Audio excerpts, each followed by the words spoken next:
Household heads usage. Step 1. Buksan ng internet browser. Step 2. I-type ang address bar couplesforchristglobal.org. Pindutin ang enter. Step 3. Puntahan ang login page.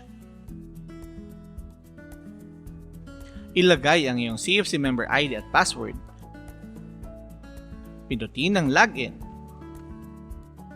Welcome sa dashboard ng ating members portal.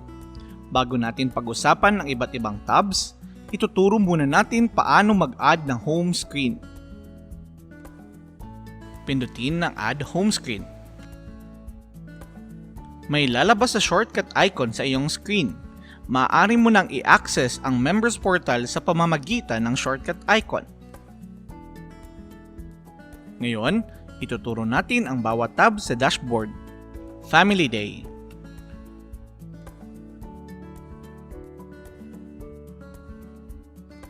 Pindutin ang Family Day icon.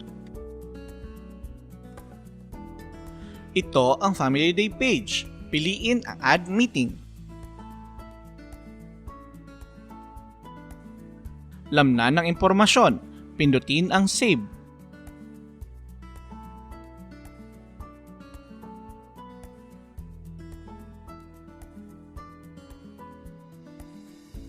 Household.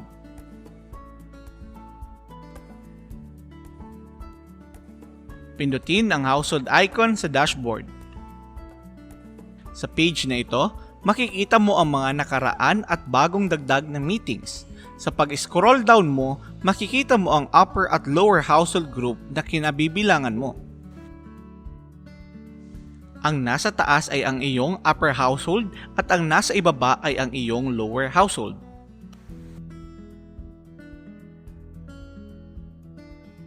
Pindutin ang tatlong tuldok sa tabi ng pangalan para makita ang growth ng isang member. Lalabas dito ang mga impormasyon na maaari mong makita.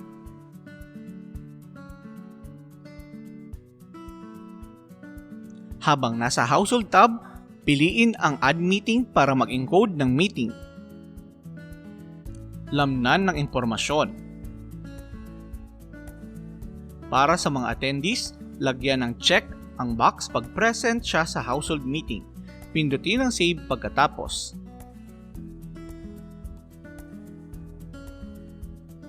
One-on-one.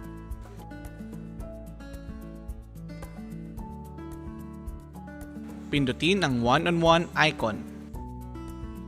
Sa one-on-one page, makikita mo ang mga nakaraan at bagong dagdag na activities. Piliin ang Add Member para mag-encode ng activity. Lamnan ng impormasyon at pindutin ang Save.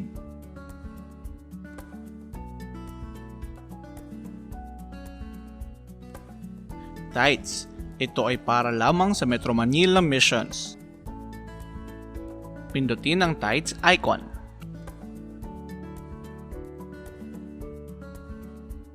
Sa page na ito, makikita mo ang iyong monthly Tights. Pindutin ang Show para makita ang amount. Para magbigay ng Tights, piliin ang Remit Tights. Makikita mo ngayon ang CFC Home Office online page. Sa page na ito, piliin ang iyong desired payment option at sundin ang instructions. Pindutin ang Next hanggang matapos.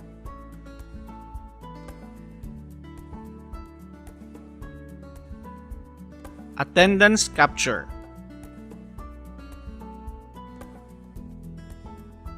Sa Members Portal dashboard, may lalabas na activity reminder.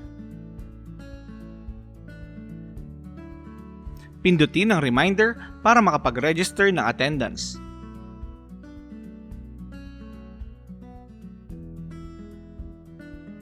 Edit account.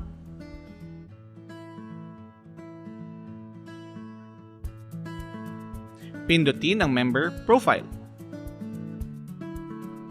Dito mo makikita ang lahat ng impormasyon tungkol sa iyo. Piliin ang Edit Information para i-update. Dito mo pwede i-edit ang iyong information. Pindutin ang Save Changes pagkatapos.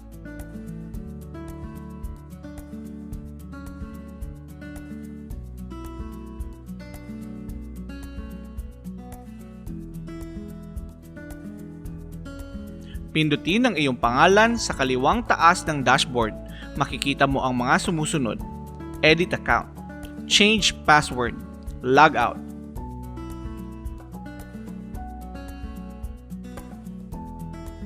Makikita mo rin ang parehong settings sa ibabang kaliwa ng screen. Pindutin ang Edit Account kung may gusto kang baguhin.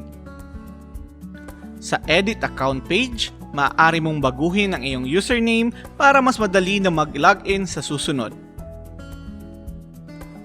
Maaari mo ring i-update ang iyong email address kung meron kang bago. Pindutin ang Save Changes pagkatapos. Pwede mo ring palitan ang iyong password. Pindutin lang ang Change Password. Dadalhin ka ngayon sa Change Password page. I-type ang current password mo. Sunod, i-type ang iyong nais na password. Siguraduhin na secure ito at madali mong matatandaan. I-type uli ang bagong password.